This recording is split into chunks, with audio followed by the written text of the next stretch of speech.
À l'occasion du sommet extraordinaire de l'Union africaine sur le terrorisme et les changements anticonstitutionnels en Afrique, tenu le 28 mai 2022 à Malabo, en Guinée équatoriale, les dirigeants africains ont pris la résolution d'intensifier leurs efforts contre les changements anticonstitutionnels. Selon le président de la Commission de l'Union africaine, Moussa Faki Mahamat, depuis la crise en Libye qui s'est produite en 2011, le terrorisme a augmenté sur le continent. D'après le Centre africain d'études et de recherche sur le terrorisme de l'Union africaine basé à Alger, 2034 attaques terroristes ont été enregistrées sur le continent en 2020, entraînant 8631 décès, ce qui représente des hausses respectives de 400% et de 237%.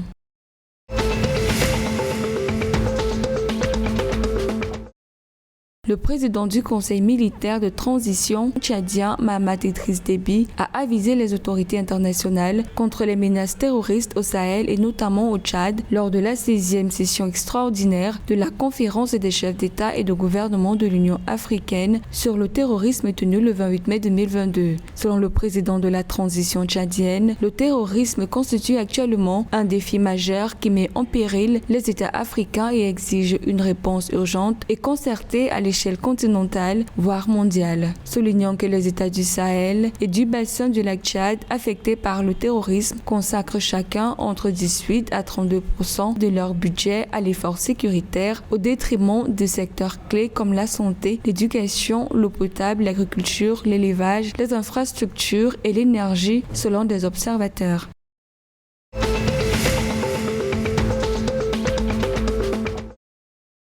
L'ancien président de Sao Tomé et Principe, Evaristo Carvalho, est décédé le 28 mai 2022 des suites d'une longue maladie. Il était âgé de 80 ans. Evaristo Carvalho avait été président de cet archipel africain, lusophone d'Afrique centrale, entre 2016 et 2021. Le Sao Tomé est considéré comme l'un des pays avec le meilleur modèle de démocratie parlementaire en Afrique. Ce pays de quelques 210 000 habitants a par ailleurs pour principaux revenus les exportations de cacao et de café ainsi que le tourisme et est très dépendant de l'aide internationale.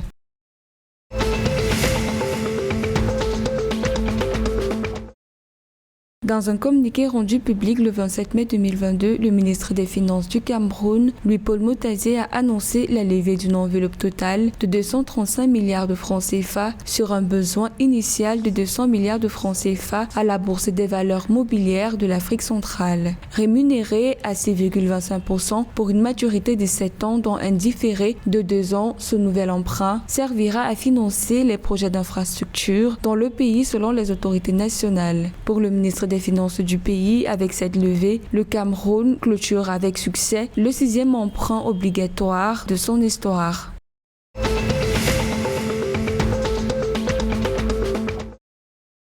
Le 30 et 31 mai 2022, le Congo a tenu à Kintélé, dans la banlieue nord de Brazzaville, la première édition du forum sur le partenariat public-privé. Organisé par le gouvernement, ce forum vise à inciter les acteurs privés nationaux et étrangers à investir en République du Congo. Selon le ministre de la Coopération internationale et de la promotion du partenariat public-privé, Denis Christel Sassou Nguesso, ce forum était l'occasion pour le gouvernement de rencontrer des investisseurs congolais tout en donnant la possibilité aux investisseurs étrangers de venir découvrir le Congo qui offre d'innombrables possibilités d'investissement. Par ailleurs, un projet de loi visant à encadrer les partenariats publics-privés et contribuer à l'amélioration du climat des affaires sera dans les prochains jours examiné par les autorités du pays.